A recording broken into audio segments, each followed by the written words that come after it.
Hello everyone, welcome back to my channel. Today we are going down the path of Lineage 2 nostalgia, and we have a special guest for this occasion. We will be talking to a staff member of a private server whose slogan is Home of Lineage 2, and I'm sure that many of you already know which server we are talking about. And yes, we are talking about Lineage 2 Reborn. Welcome Serial, it is a pleasure to have you for this podcast. Can you please introduce yourself to the audience and tell us a bit more about L2 Reborn as a project itself and how you guys decided to form the community and start a project with the Lineage 2 servers?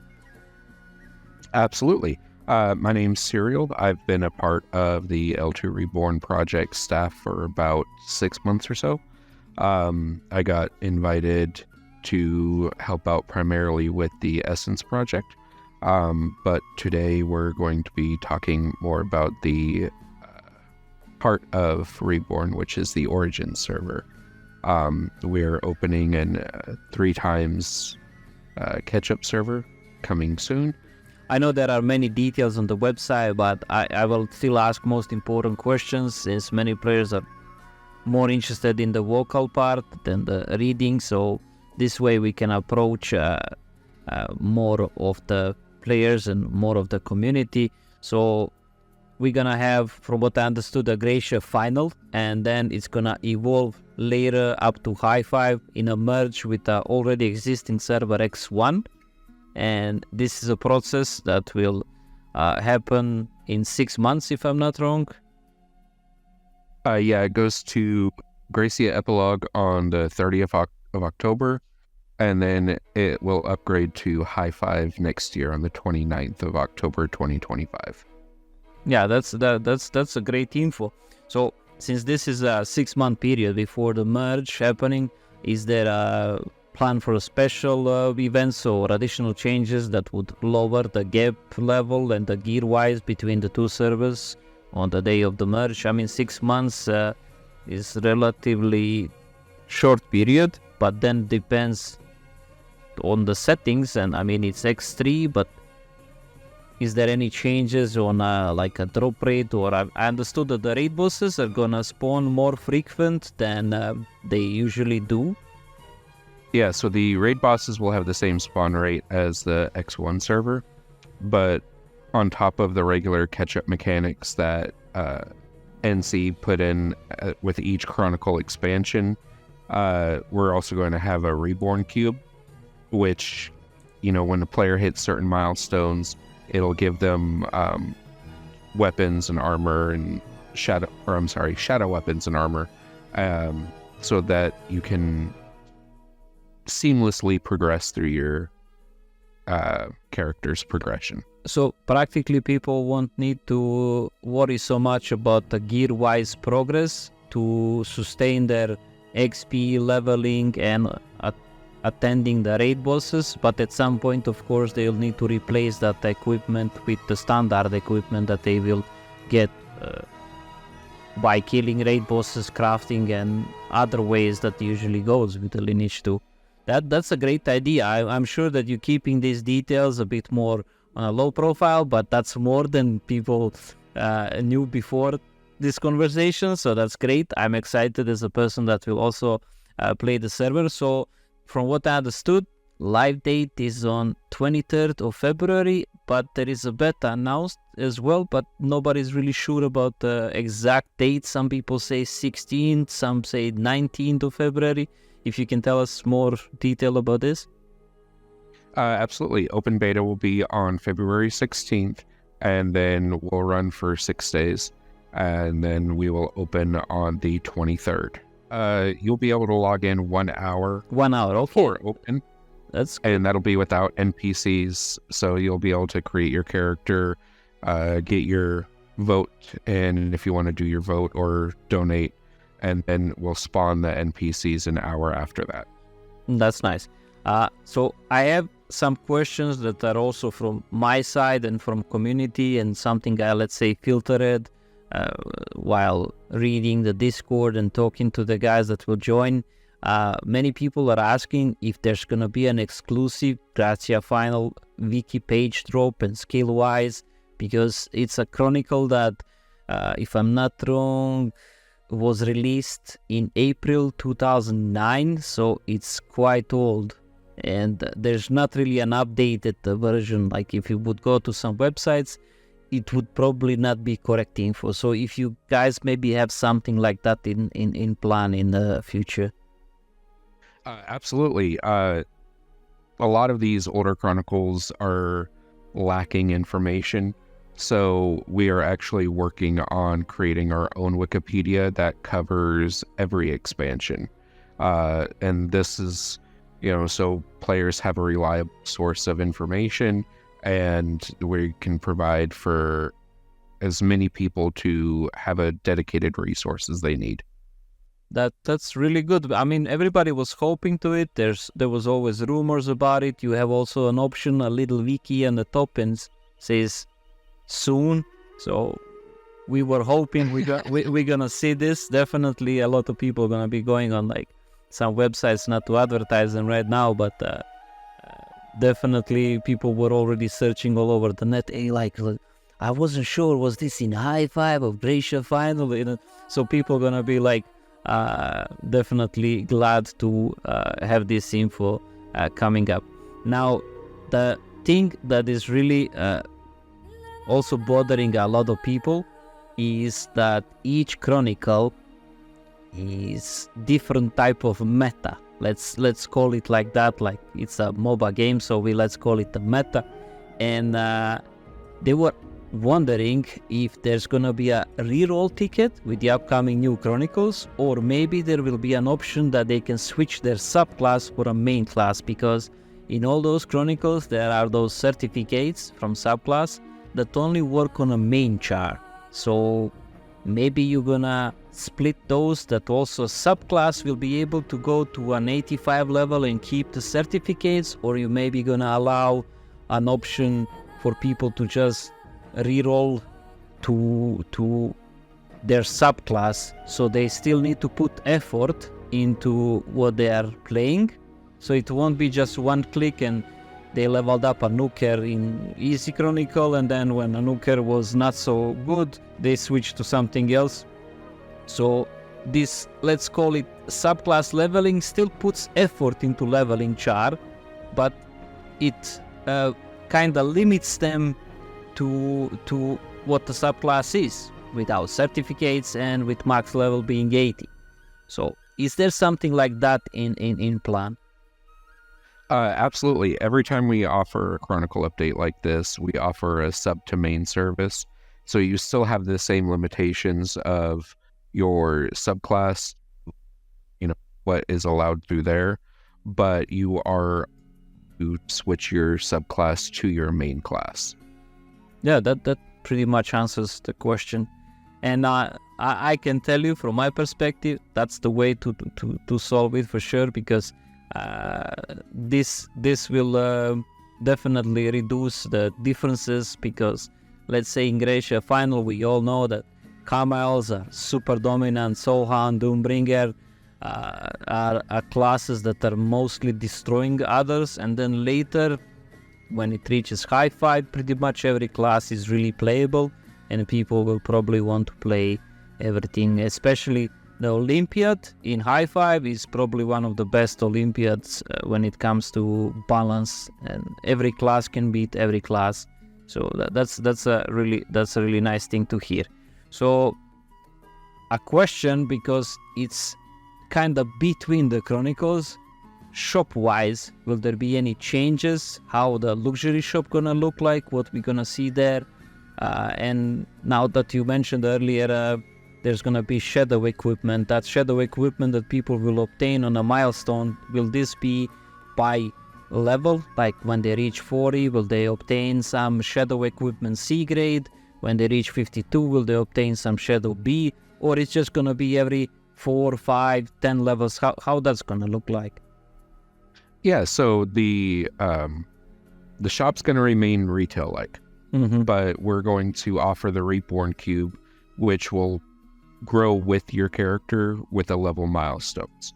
So at 20, 40, 52, 61, 76, each of those year progressions is when you'll unlock the next level of shadow weapons, jewels, equipment, stuff like that.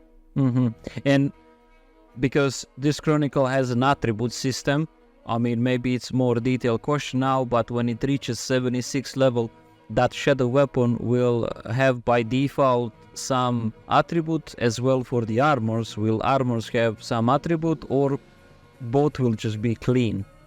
When I say clean, I mean they will not have any attribute on it. No, they'll be clean, straight weapons. In order to have attributes or soul crystals or anything like that, the player will have to have a regular standard weapon.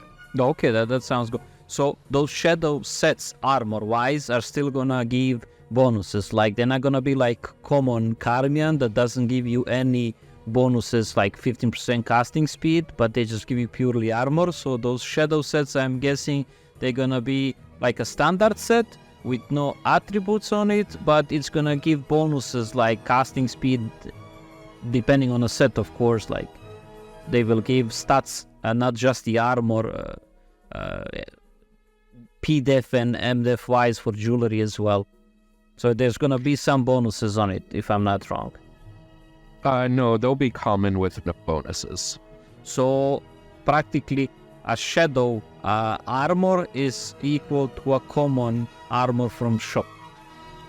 Correct. Okay, so the guys will still need to put effort into getting Abaddon from, let's say, luxury, and then in crafting DC rope sets. Okay, that still includes that part of the game, because it's better this way, because it would kill the economy wise. People wouldn't bother at all with any of the grade of the gear. They would just straight go ahead for a 76 level and get a major arcana that gives bonuses and stuff like that. So that's also definitely a great way to balance it and still keep people be capable of farming the regular way. From many people, since I'm around in the L2 community discourse, and people ask me, are you creating a clan and stuff? And I said, like, guys, if you have any questions, send me. I'll try to get this question answered. And one of the questions was exactly what I said. Can a friend donate for a class change for another person? Which means one Visa or PayPal to be used on multiple accounts. Yeah, there's no problem with that. That's not, like you said, there's a clear distinction between the Origin server or something like the Essence server, because the player that's receiving the gift, they're not really benefiting in a way that you can traditionally do for an RMT. So, you get your first or second class change, you get some cosmetic items, or you could get VIP, which a player, anyone can get VIP through voting anyway. Okay, so there's no... Sorry to interrupt you. What is a VIP for Gracia Final? What does it actually improves in Gracia Final, the VIP system? It's just an increase in XP. It's I think a 25% bonus. So it's nothing so dramatic that, it's going to, someone who has VIP and someone who doesn't, there's not a clear distinction or advantage. And then with that, you get... Yeah, but they can vote as well, so they don't need to pay for VIP. They can just vote and support the project that they are spending time at. So it's not some trick. It's practically, you want to play the server, you want to have your time being valued, you want server to be sustainable, and you want to have more people on the server, you vote for the server reward or no reward. But this is something to initiate people's habit to visit the website and help it be there at the top to remain the home of Lineage 2. So yeah, that answers the question. I was just wondering if it's something else different to what your previous VIPs was. So definitely this answers this question. If anything else you want to add, okay?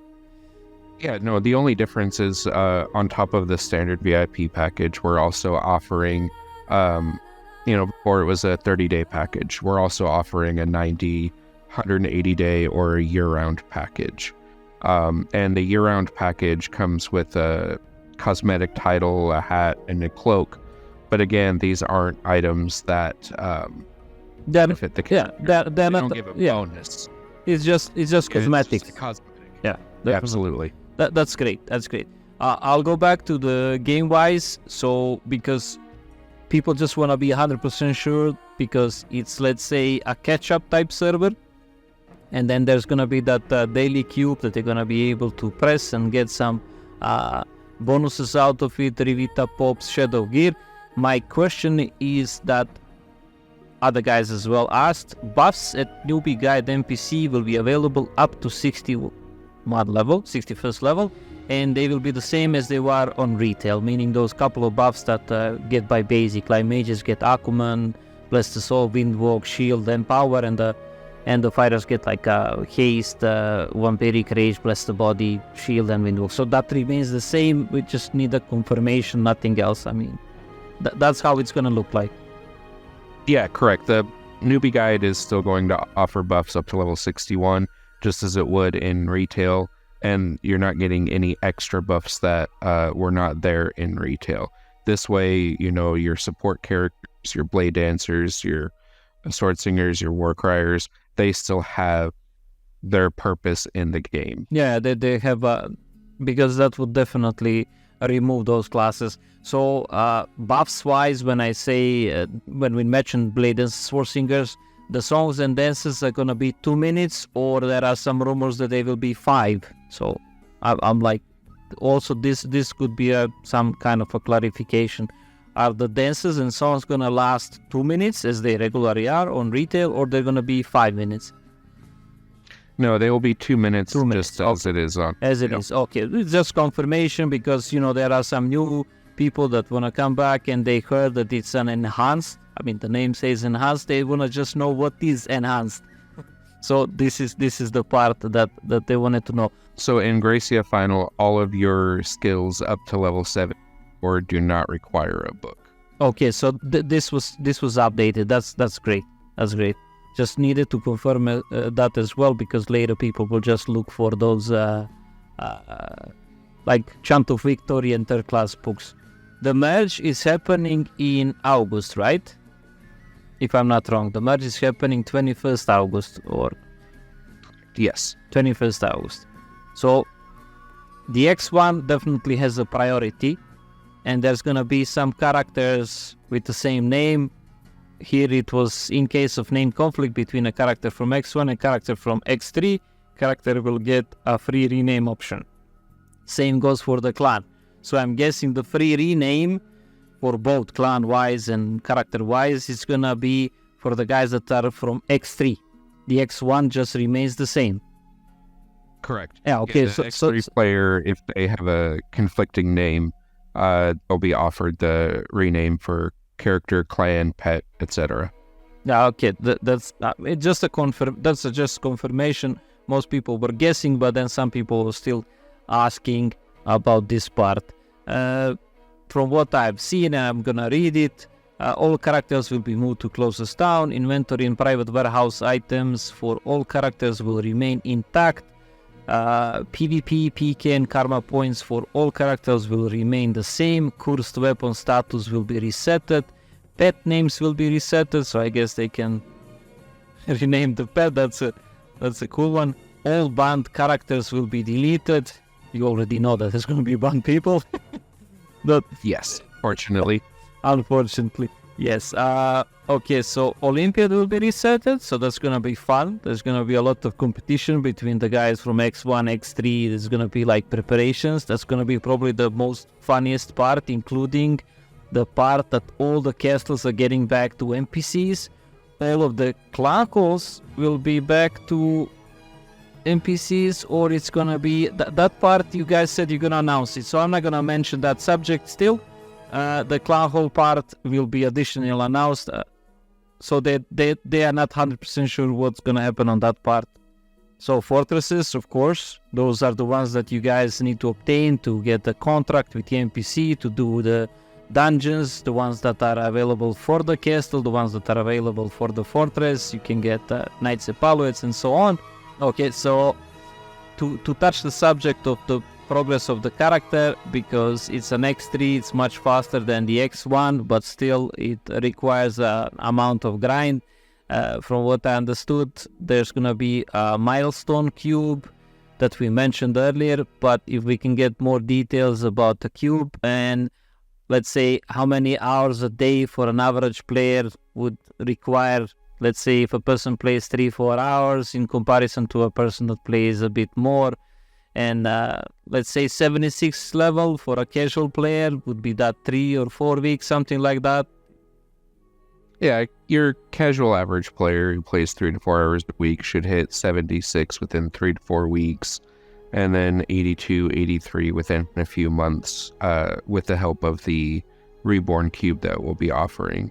And the Reborn Cube will offer shadow equipment, weapons, armor jewels, as well as different consumables and Revitapops to keep your vitality full.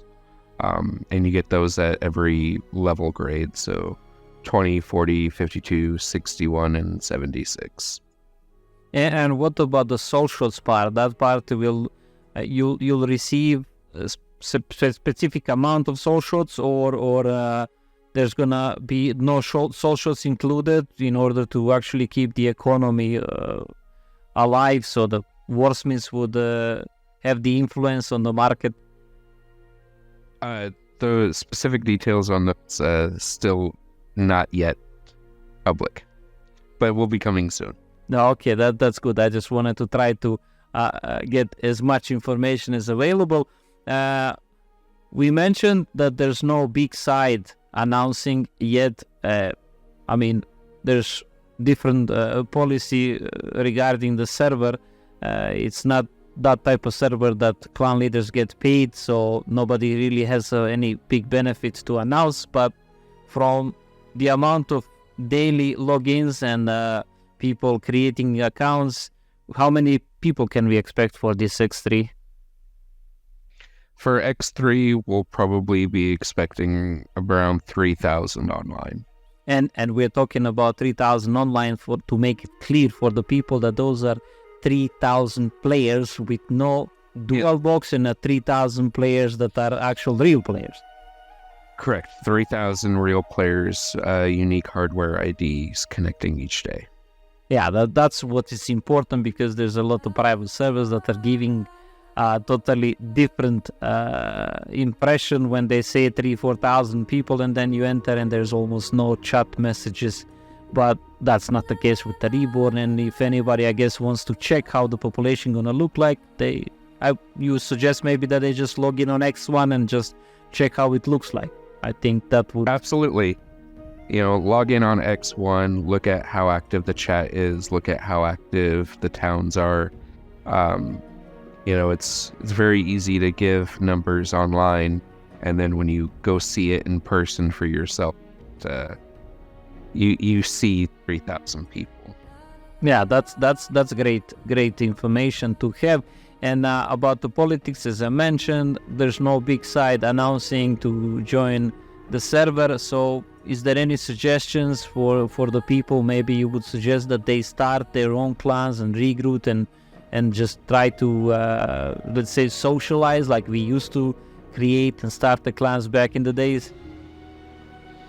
Yeah, I think the X3 will offer an opportunity for, new players to come in and create their own clans, as well as some of the more established clans that are already on X1 to, kind of replenish some of their lost members. And so you could expect probably some new clans and some old ones looking to fill their empty rosters. Yeah, that's a great way to actually deal with maintaining the fresh population and people being interested about it. Before we make a conclusion on this podcast, first I'll definitely thank you, Cyril, for being my guest. To players, I would like to send a message that this is a unique opportunity that doesn't really happen all the time. You have an option to join, let's say, this enhanced server, which is kind of speeded up for you to be able to experience the best part of L2, in my opinion, the Gracia Final up to High 5. You have a clear roadmap for the next 3 years. you know that it's gonna be really populated. This 6 months before the merge with the X1 Origins server means that this is a way for you to kinda include yourself and get in the same level and on the same page gear-wise and level-wise with the guys that we've been playing for 3 years, because if you would go to X1 you would not be able to catch up. So this is practically a catch-up server that will give, as I said, not so often opportunity, but a rare one. So I hope you guys will definitely give it a try and see where that leads. For those that do have any additional questions, there will be a link directly in the description towards the Discord, and in case you have any directly questions for me, you can put it in the comments or as well in the Discord. Once again, thanks Cyril for being my guest. This was quite a big topic, and definitely it will create additional hype for the opening. Thanks once again. Absolutely. Thank you for having me.